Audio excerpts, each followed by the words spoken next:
Welcome to our channel. Today we how to authenticate with AWS Organizations and SCP permissions, detailed guide step by step clearly. Start by logging into your AWS Management Console. Navigate to the AWS Organizations service. Once inside the AWS Organizations dashboard, create a new organization if you haven't done so yet. To do this, select the Create Organization button. Choose between the All Features mode for full functionality or Consolidated Billing mode for basic features. Proceed to create your first organizational unit, or OU, by selecting Organizational Units in the left sidebar. Click on Create Organizational Unit and name your OU accordingly. Next, invite accounts to join your organization by selecting Accounts from the dashboard.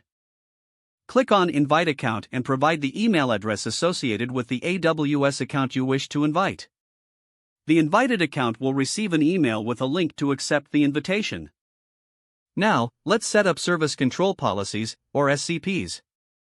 SCPs help manage permissions across the AWS accounts in your organization. Select Policies from the dashboard.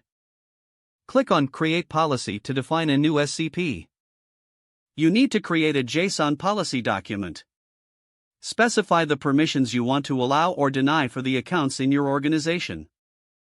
For example, you may want to restrict access to certain AWS services.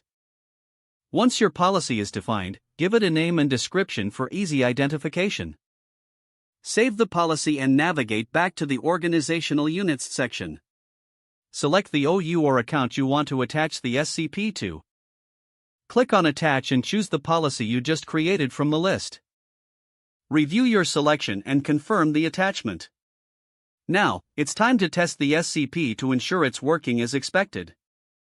Log into one of the accounts that is affected by the SCP. Attempt to perform an action that the policy restricts. If the action is denied, your SCP is functioning correctly. If you need to make adjustments, return to the Policies section. Edit the policy to add or remove permissions as necessary. Don't forget to like this video and subscribe to our channel for more step-by-step tech guides.